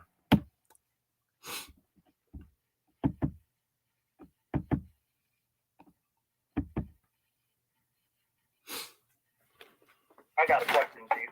Yeah. Okay, go ahead, Pat. No, I want to hear you. I just want to say thank you to Bonnie. I got so much from what she shared. And I think it resonated with me for several reasons. And one being that we're both single and we're doing generational wealth, even though it's not going to be our kids that get our stuff. We want to make sure we have something to show for our stuff, right? And so it's like we so damn smart, but we doing all these things, but we're doing it by ourselves. Mm-hmm. And so I know for me, I find myself doing the most, way too much. Team doing too much has been an effect for much of her life. And I'm trying to bring it in so I can focus on that one thing. And the blessing and the curse in being able to do more than one thing is the blessing and the curse. Because just because you're good at it doesn't mean you need to do it. And that's been a lesson for me.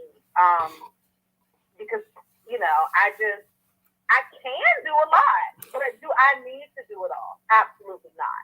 And so by doing it all, I've missed out on honing in and really spending that energy on the thing that I say is the most important thing. It's hard to differentiate what really is important because I can do so much. And so being very conscious and intentional about focusing in on that one thing makes a big difference. So that resonated, and I want to thank you for that, because like with being focused, I think is the part that hurts, and just knowing when to stop and what to focus on. And you know, we got too many irons in the fire. Take some of that crap out. That's right. And be able to really focus on what's the most important and what's going to give you the biggest results. Like I'm a special educator, so when I think about my goals for the kids, I'm constantly like, okay, what's the turnkey? What's that one thing I can definitely make sure they can learn and do that's going to move them past everything else? So I have to apply that same energy to the goals that I set for myself. I love it.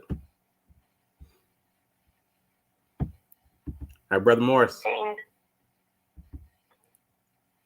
Team doing too much is real. We're residing on it. We're residing from it. Okay? Yeah, I'm leaving that team. That's right. Dr. Wilson. Do it. Yeah. I think, my question was, and it was right along, that's why it's always good to wait, Sammy, because my question was simple. When you went in the beginning part of it, your faith, and right before you started talking about the righteous goals, which I thought was I like that. I'm going to use that. I'm taking that with me. It's another thing I'm taking with me. Are your goals righteous? Not poorly righteous. They set a righteous criteria for what you're trying to do. That's a powerful thing. Thank you for that. But the thing that you said about having faith, which was, you said that you sit down and you start to ask questions, and Ty was right with what you said. Like sometimes you run into a thing where you're even not asking questions of yourself and of God, or you're asking the wrong question, so you're not able to get the intuition, and the answer won't come to you because you're not going to get a lot of times, unless it's something like, I guess, like a direct lightning bolt kind of thing. But a lot of the times you don't get answers to questions that you don't ask. So do you have a criteria or a thought or a time or a way or whatever that you say, but this is the way that I ask questions, this is how I ask questions, these are the questions that I ask, so that you can, so that you can start getting the answers to the right thing? Because, if the question is, you get what I'm saying? Yeah. Like that initiating the question is a powerful thing, and I don't think we talk about that much, about actually just questioning yourself or whatever. But you don't know what you don't know. You know what I'm saying? Like if you don't know what you don't like, if you're at the, you think about, am I asking the right questions? Well, the question is, what is, this whole concept of righteous, I think is worth digging into further, because when we start talking about what's right, relative to what we're working on at that time, and then are you asking the right questions if you're still not sure?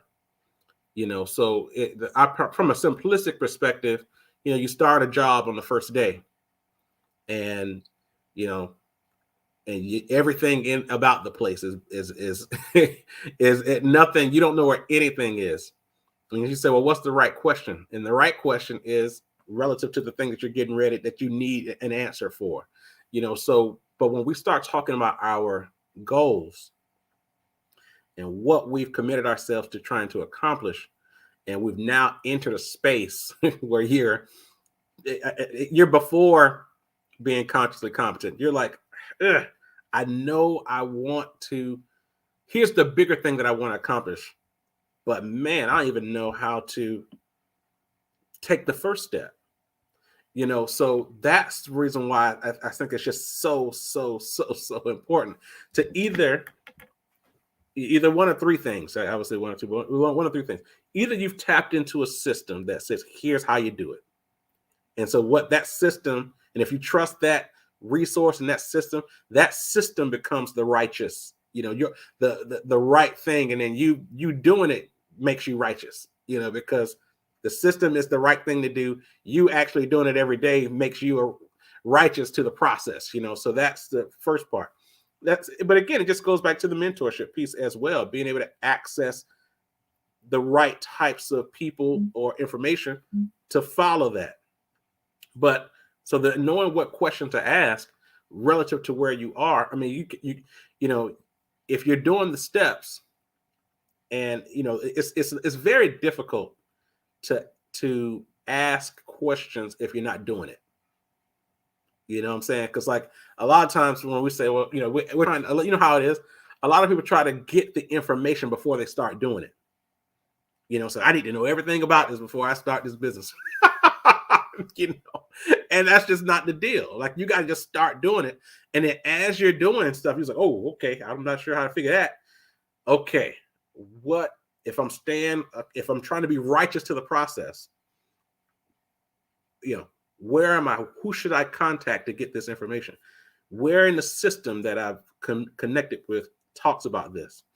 You know, the guy who built this before or built something similar, what did he or she do at this stage?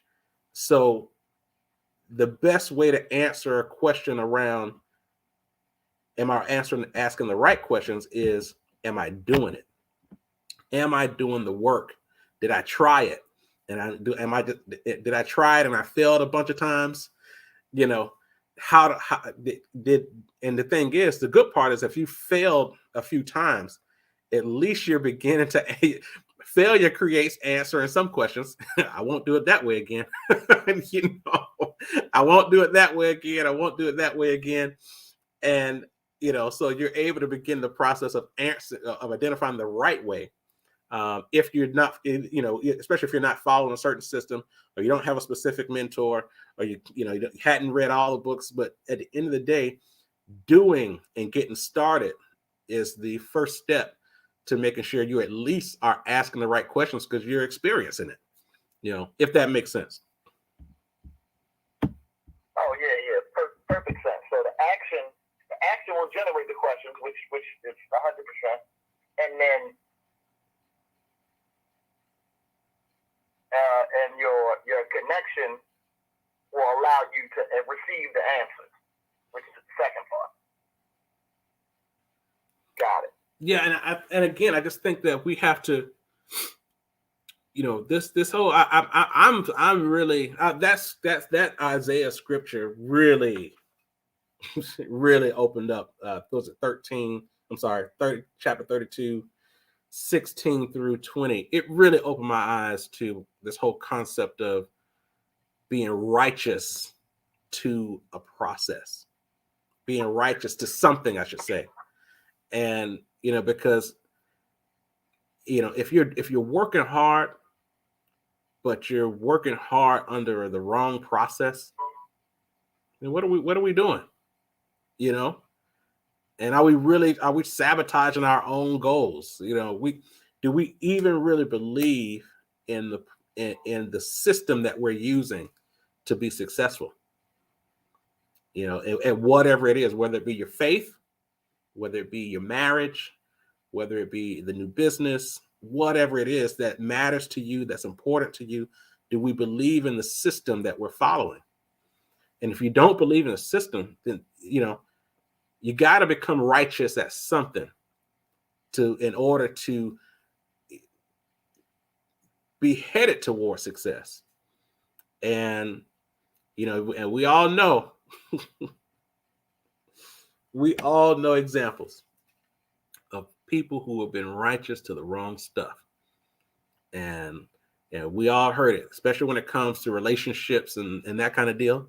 So, well, listen, my mama didn't do it this way. My daddy didn't do it this way. And, that's just how we are. That's just, you've been following that system and hoping for different results. It's like, you're getting ready to get, what you're getting ready to get. What the system that you're following is what you're going to have. So, this is a key importance. And I know we're over 9 o'clock, but man, this factor of the systems that we're following to accomplish goals. And we have to ask ourselves, where do we get this from? Like, where did we get this process that we're on? Where did we get, whether it be in business or faith or relationship, whatever the case, ask the question, where did I get this from? Was this a part of my foundation? And it's so deep into my subconscious that I don't remember receiving this? Or, did you start down a path that you remember? But did you even believe in that path? Like, where did it come from? This is where, I think this is a great time to have this conversation, especially as we're like a month prior to going into a 90-day goal setting challenge, because the last thing you want to do is start a new initiative, a new goal setting challenge with the wrong system. So that's my thought there. So I think that let's spend some time this month really checking our system, checking the information, the process that we're currently using. And if we're saying, okay, that process got me to this point, cool, great, I loved it, awesome, but I'm trying to go here. I'm trying to go here. And I recognize my limitations. I recognize that my current process got me as far as I could go. And I have to tap into a new system to help me get to the next level. And whatever that system is, and you vet that system. And the best way to vet a system is to identify, show me the success. Show me that this road I'm getting ready to follow leads to success. Show me that you've done it. Show me that all the things, that's how you know if you're associating properly, because what you've identified in your mind and your spirit as to what you want to see accomplished, that this system that you're using does that. It works. You believe in it, so, and so if you need to, whatever you're working on now, that's primary and focusing on your mind right now, you got to do that and become righteous to that process. So 9:05. Brother Morris, you won today, man. You won, brother. We are 5 minutes past. Give the closing marketing. Oh, hey. Now, here we go. Closing marketing. If you're in Baltimore or you want to be in Baltimore this Friday, we're hosting our first Engage event in 3 years. We have not hosted an Engage event since 2019. Because of the pandemic, we have not, and we are hosting our first one this Friday at Soprano's Steakhouse on Water Street in downtown Baltimore. 5 to 8 p.m. this Friday. It's gonna be great. We're getting the word out. It's gonna get music, networking.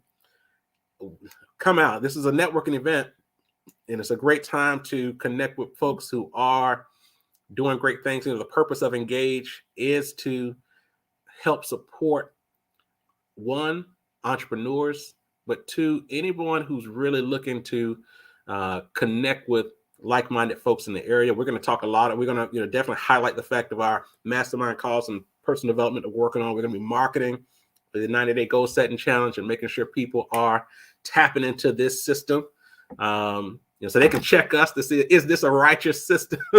Should you become righteous in this process and connecting with us to help accomplish goals?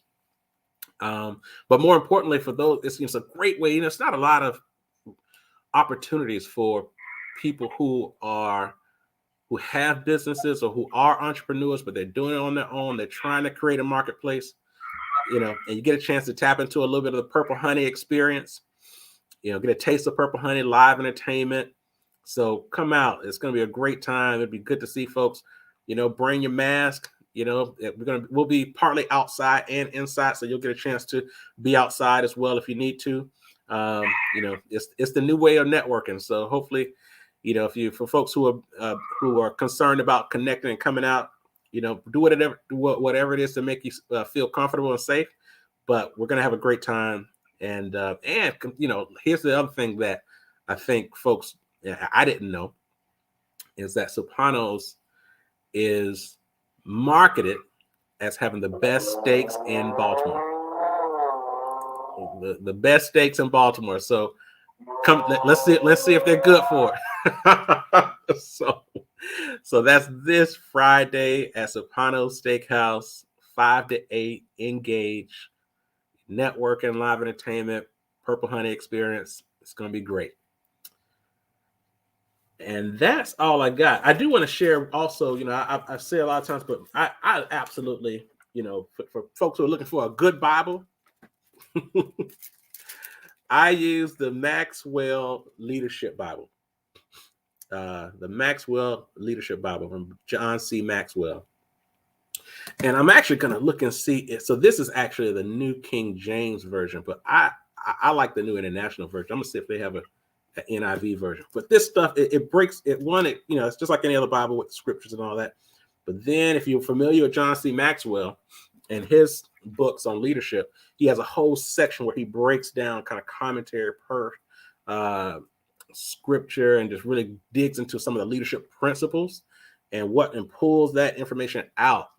I think it's just a great book for those who are in leadership and who are really trying to help communicate. A lot of these, especially making sure when you're trying to communicate scripture into practical application and leadership principles. It's a great resource. And I recommend any of John C. Maxwell stuff. He's just the 21 Irrefutable Laws of Leadership. Great book. Put that one on your radar if you don't have it already. But you need these types of resources to help you as you're trying to articulate in your own spirit processes and information that's going to be helpful to help you accomplish your goals and objectives. And so that's all I got, folks. Anybody have any questions, comments? Oh, I see here. Adirante, I'm going to send you the information here. I'm going to send you the information on Engage. I'm going to be on the lookout. I'm going to send this stuff out. I see on the comment section here. Hopefully I did answer your question about Engage event, but I'm going to send that out. So you guys are going to see like nonstop Engage stuff over the next couple of days. So you can tap into, and then go to our website, dreammakersnetwork.org, dreammakersnetwork.org. And hey, listen, here's the homework. Go to dreammakersnetwork.org, click join the network, and put your own profile page. We got it. That's a big dream of mine, that everybody who's listening to my voice right now and who will hear my voice later when they watch this later, that they will go on, create their own profile page, because in a perfect world, we'll have events like Engage, we'll have these type of activities, and then people can go to the website, see the person who was just talking and have a profile, get to know what they do, where they live, just to hope creating that digital network after an event or after these types of events and engagements online. So go to dreammakersnetwork.org, click join the network, put your best picture up, when you're doing your profile page. And hit me up, man. And then I have a section on there if you want to schedule time to kind of talk through whether it be personal development stuff or business or financial management or community. You can go in, book a meeting, and so you can go in and schedule an appointment.